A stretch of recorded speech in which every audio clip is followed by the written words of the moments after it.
Well, Veronica graciously agreed to be with us today. She, of course, is the president of the American Evaluations Association.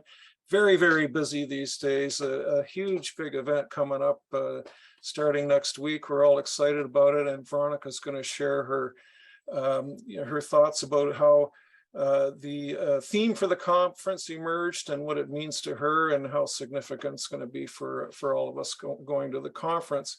She's been involved with quite a number of different organizations, done a lot of international travel.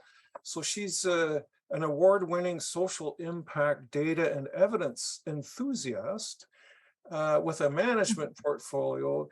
And she's ranging over 15 years, and she's done work in four continents: Africa, Asia, North and South America.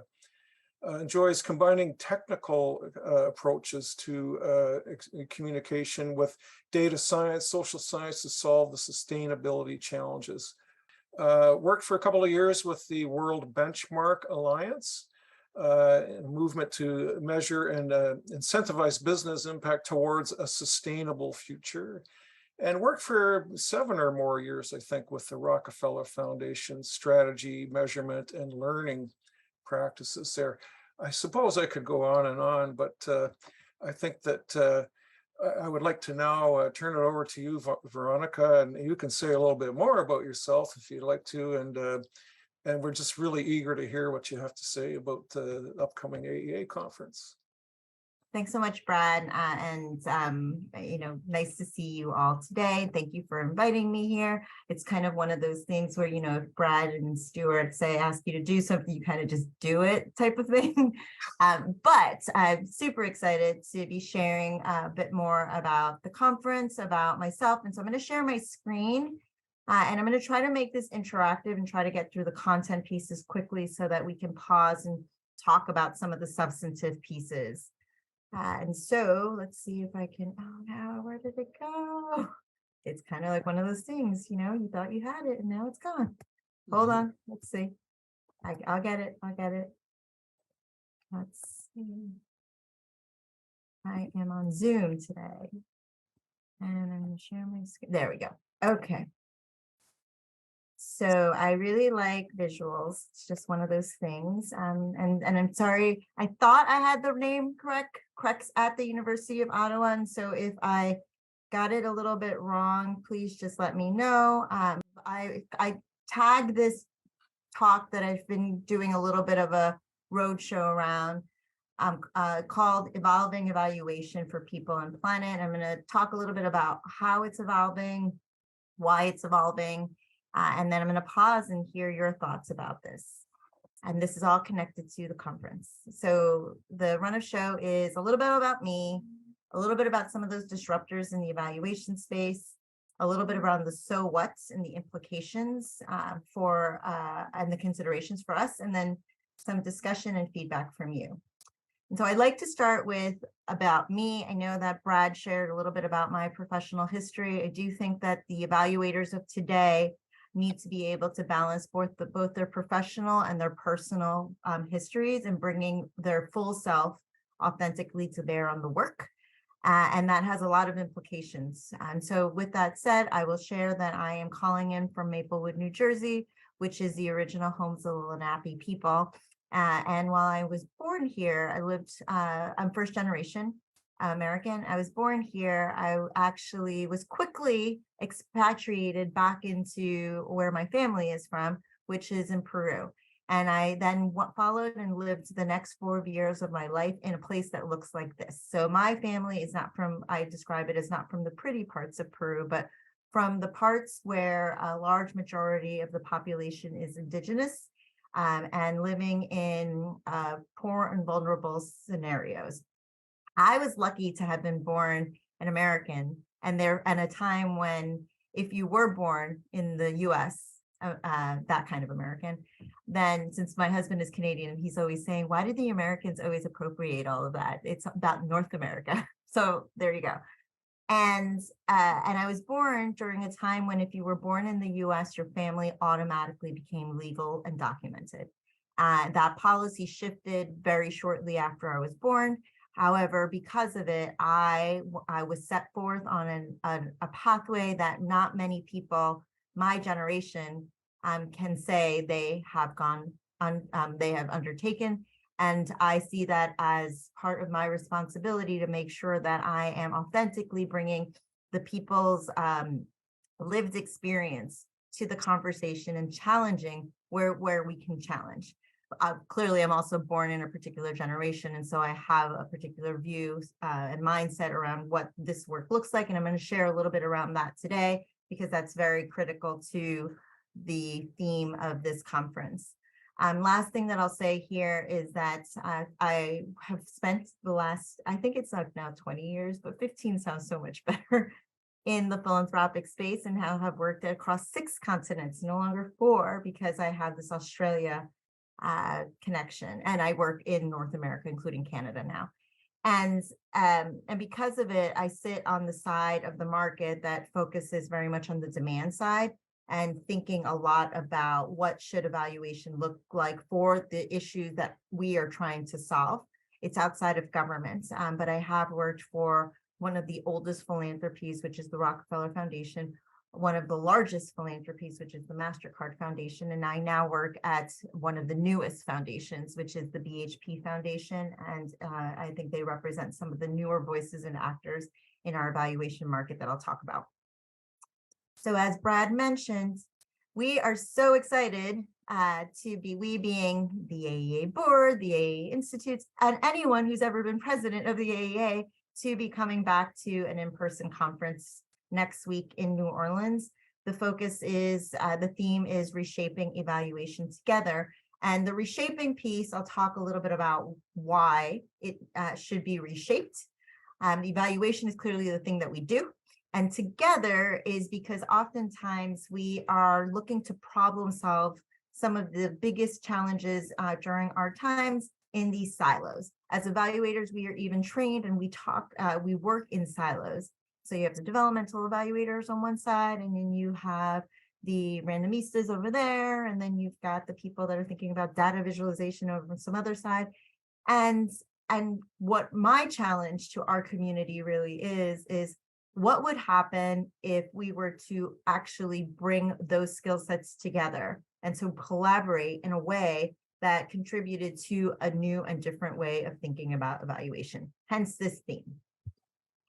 I'm going to pivot a little bit before talking more about the conference to bringing you back to why I think this theme is relevant and critical and to the times today.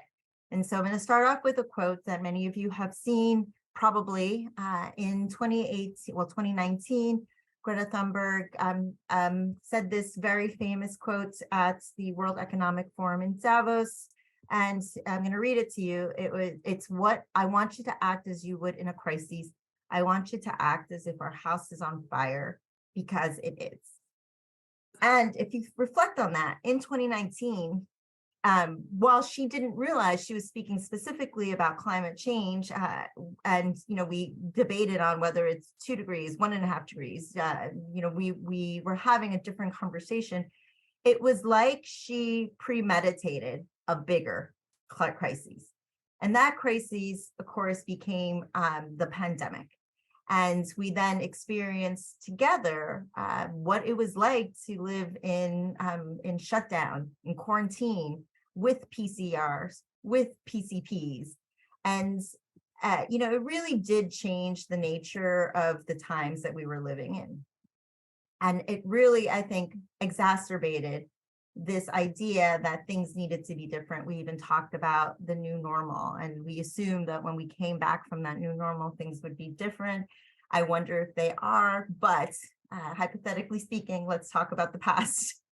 And so given the current context, the climate change context, the pandemic, and the post-pandemic times, I think that there are 3 important trends that are disrupting how we evaluate impact. And that is our occupational hazard, I would say. While there could be many, there could be more than 3. I've picked 3 because of some prominent trends. And while I talk about disruption, I come from the innovation space. And in the innovation space, we think of disruption as a good thing and not a bad thing. We need to disrupt the way that we see the world in order to emerge from it with something different. So disruptor number one are the new actors on the scene. And I'm going to ask you a little bit of a quiz and ask to engage with you in the chat, if that's possible. I think it is. Yes, everyone has access to the chat. So the question is, it's quiz time. We're students. We like quizzes. I want to know your thoughts about the following questions. Of all dollars invested in global development, about what % comes from government? And if you could just, just throw out a number in the chat.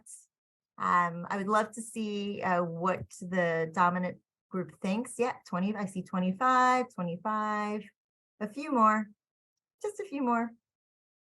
5, 50, 75, 5. Okay, that's great. So I asked, there is a right answer and a wrong answer, but I ask because there's definitely an impression that that the dollars that come through governments are smaller than they actually are. The actual number is 95%. 95% of the dollars going into global development, including like national development schemes and agendas, global development. So those of you that may be working in other countries, for example, it is 95%. Actually, it's 93%. It's closer to 95%. And the reason that I share that, this is documented in the OECD's Private Philanthropy for Development. Then the question is actually put towards philanthropy, because philanthropy doesn't realize how small they are, but I like to flip it because this means that 93% of the development finance going out into the world is coming from government. And that means that probably 93% of what's being evaluated is coming from government. And the 7% that's left is coming from philanthropy. And in philanthropy, that includes organizations as old as the Rockefeller Foundation, with organizations as large as the Bill and Melinda Gates Foundation. In fact, that number is 5%, not 7%, not including Bill and Melinda Gates. Bill and Melinda Gates adds the additional 2%. The majority of those dollars spent are in health and education. And that's significant because if the major commissioner of evaluations is government, that means government dominates the market in terms of what evaluation looks like. And that's where basically evaluation was born. And so many of the skills and tools and processes that we use are based on government models of the way change happens. So I'm going to ask you to hold your thoughts there for a moment. Just park that for a minute. So what if I was to then ask you provocatively, how big is the pie? And so many years ago at this point, but to still hold, we did at the Rockefeller Foundation, right around the times when Stewart was probably moving into his presidency. We did a little bit of an assessment of, what the market looks like, generally speaking. And we found that while most of the dollars flowing into global development was official flows, so government flows, the philanthropic dollars were really small, which we in philanthropy, if you're here long enough, you realize. And then the top bar here, if we look at the upper right, is remittances, which if I were a researcher, I would go research how that can be and where all those dollars are coming from. However, the point of this piece is, if you look at the teal, the light teal color here, this is how big private investment flows are. And when you look at the lower hand column, you see that the majority of the dollars out there are not governments, are not philanthropy, but actually the capital markets. And so now that we're living in this post-pandemic phase, I think that the Global Impact Investors Network just sized the market for impact investment, which are investments that are in service to both financial and social performance. A little bit different than government, but also in the space. The size of that market is reached more than $1 trillion this year. And that's an increase from $750 billion annually in 2020. So there's a upward trend. And in addition to that, other newer actors in the space are companies like my company that funds my independent philanthropy. So BHP funds BHP Foundation. BHP is the largest natural resource extractor in the world. They have 75,000 employees, and they own most of the mines in the world. And most of them, about 95% of mines, are on indigenous lands. And they're wondering, well, if we're transitioning into a greener future, what are the choices that we make in order to contribute to that, given that we will need minerals? You need things like copper and lithium in order to actually be able to power your electric vehicles. And so they're asking, well, how do we measure our impacts? And so the pie, while dominated by government, is no longer dominated by government. And there are implications for that in terms of how we think about a future where public and private dollars are being deployed to mission-driven work together. So I'm going to ask you to hold that thought. Disruptor number 2, if many of you on the US and globally saw that while we were in lockdown, we all witnessed the murder of George Floyd. And I think that for those of us that have been working in the spaces of social justice and racial equity and decolonization, it wasn't necessarily a new thing. In fact, it just heightened a trend that we see, many of us see, in this very inequitable place that we live, time that we live. But what it did do was it took a conversation that that was happening in pockets in a kind of a fragmented way into the mainstream, where we all experienced this atrocity, and where we had nothing else to do but watch it on TV because we were all locked. Well, many of us, if we were lucky, were in lockdown. And so it really raised the question about what does decolonization, social justice, and equity really mean? And that took us to, well, what does that mean for evaluation? So oftentimes when we talk about evaluation, we talk about equity, we talk about evaluation being put onto a project to assess whether or not the project is equitable. It's exogenous to the evaluators' choices, to the evaluation decisions in terms of the practice, the design, the methodologies, and the approaches. There's just this assumption that, that these are the right tools to be assessing this one project, which of course they probably are. But this conversation really brought to home for many associations like the American Evaluation Association, not about how evaluation can enable and be a contributor to the conversation or from an analytical perspective, but really self-reflective on how actually evaluation has been designed and has been developed from the many different systems that have actually moved, are the systems that have driven the places and the spaces where we are today. And that maybe there are questions that we need to ask ourselves about the evaluator's history in terms of who are most of the evaluators, who have access to training, how are they training, and where are those trainings coming from in terms of how they are, learning and being shaped to be evaluators. And so I'm going to ask you to hold that thought for a moment. And then finally, disruptor number 3. So I don't have to convince you, since we're sitting here in a Zoom virtual environment, that data and technology has really shifted the way that we shifted as a result of the pandemic, but was shifting before then. A really interesting data point that Hootsuite talks about is that in 2021, just 2021, the world's internet users spent 12 trillion hours online.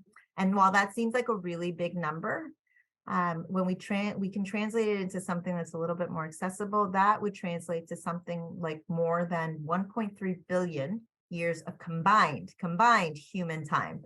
That is a lot of data that is being just generated. And because of that, it's raising new questions. So some of the questions are, how do these new types of data or associated methods like machine learning, like artificial intelligence, how does that affect what we evaluate? On the other hand, what new issues emerge that we need to be considered. There's many different write-ups and articles about how most of the computer scientists in the world are elite, come from elite backgrounds, are usually male, and are usually white. And if they are making the decisions around how the analytical frameworks, the analysis, there's an introduced bias into the algorithm, and that has implications for many of the things that we are focused on. So while on the one hand, I get really excited when I'm like, look at all this data. Let's figure out how to use it. Let's think about new ways and new methodologies and new methods of being able to harness the proliferation of data. On the other hand, it also introduces new things, elements that make evaluation harder. And so those three areas kind of combine. And if I were you, I would be saying, okay, I know these are issues, but so what does that mean? And so what are we seeing in the space of the new frontiers? So number one, we're seeing that the evaluation market has grown because of the entrance of newer actors. And so it's no longer just dominated by government, multilaterals, and bilaterals, but lots of philanthropic actors are asking to evaluate in ways that are new and different. In fact, when I first met Stuart, it was through one of our colleagues, Nancy McPherson, and she was asked. She hired me, and she was like, "How do we evaluate this impact investing space, and what's a data thing?" And so she had the space to ask different questions, and many philanthropies are doing that. Impact investing and the private sector are newer to the game, and they are thinking about evaluation from one particular perspective, but they're also thinking about things like impact measurement and management, IMM, which is essentially the way that we treat internal evaluators in terms of the monitoring and the evaluation that they bring to the conversation before there's an independent commissioning of an evaluation. They just call it IMM. They are using new terms. They are thinking about introducing evaluative types of questions, which they don't call evaluative, into their due diligence processes. They're thinking about risk management, and they're thinking about how do you monitor and evaluate risk. Lots of interesting new questions. And then there are, of course, civil society and citizens. Now with this movement towards more data transparency and open data through initiatives like open data.gov, for example, is really equipping the regular citizen to be able to access information, and for them to be able to evaluate corruption and evaluate how their tax dollars are being used and choices are being made. So there's a different demand for evaluation that I would say was the case 35 years ago when the AEA first started. And then on the supply chain, of course, supply is followed by demand. Demand leads supply. It's a market. You used to have external evaluators, and now you have a lot of internal evaluators. You have different evaluation firms, boutique firms, and equitable evaluation firms, and social return on investment firms appearing. You also have new units of analysis. So it's not just nonprofits in their communities or international NGOs in their communities, but you have social enterprises. And those are companies that work almost like nonprofits, but instead of assuming a charitability model, they are also looking to optimize and thinking about scale from a financial performance perspective. So how does the business model and the impact model come together to generate products and services to communities that are different? And then you have academia, as all of you are, and think tanks. You have Brookings and organizations like Boston consultancy groups and McKinsey's evaluating, because everyone can be an evaluator all of a sudden. And then you have and as I mentioned, the management consulting firms.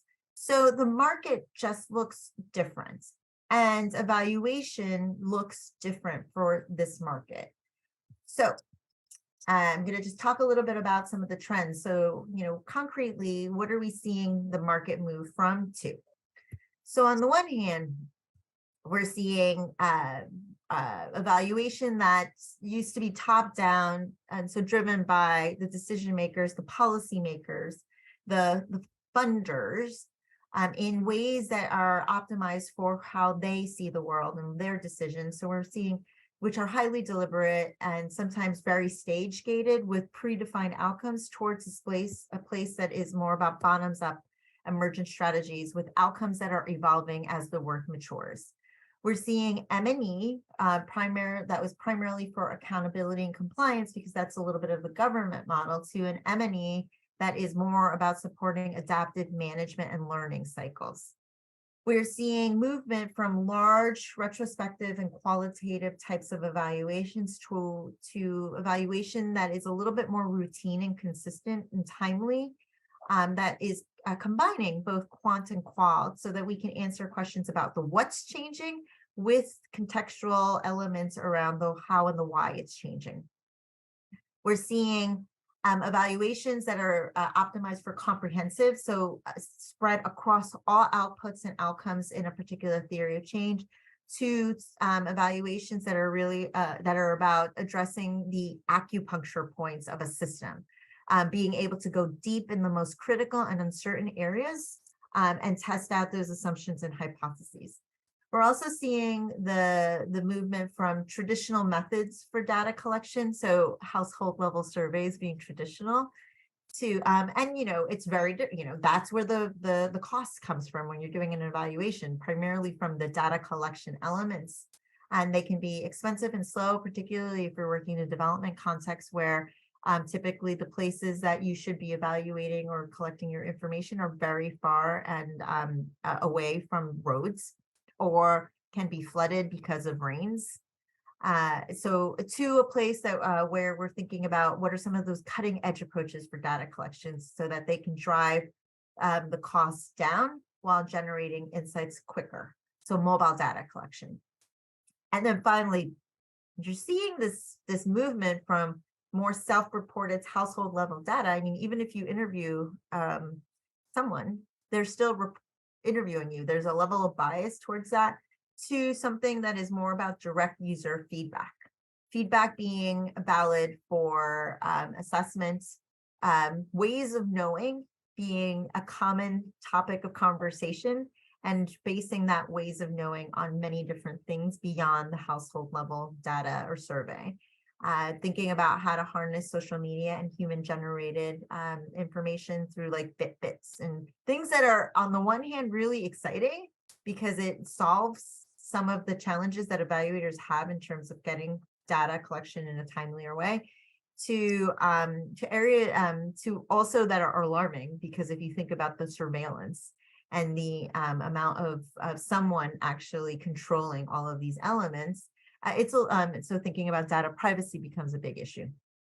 And then finally, I would say donors like myself, but also decision makers just generally are continuously pulled in different ways.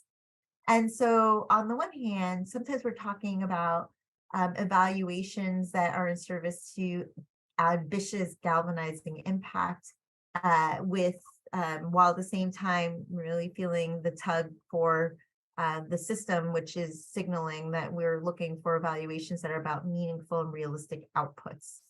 We're looking for, we're setting up systems where evaluation isn't just based on funder priorities, but also partner priorities, grassroots priorities, just priorities of people that are actually living these experiences. We're also finding that there's this need to comply with this request for more data sooner, with this idea that data is based on what implementers can generate. We're seeing the demand for an emphasis on rapid action and results for adaptive management, which is like quick. So even developmental evaluation, it's in service to adaptive management, to an emphasis on reflection and learning, and not being able to build the plane and then have a moment to think about the building of the plane at the same time, and tensions between quantitative information needs to qualitative information needs. And then also we're seeing this need to comply with requests around single point focus assessments to systems and multidimensional focus.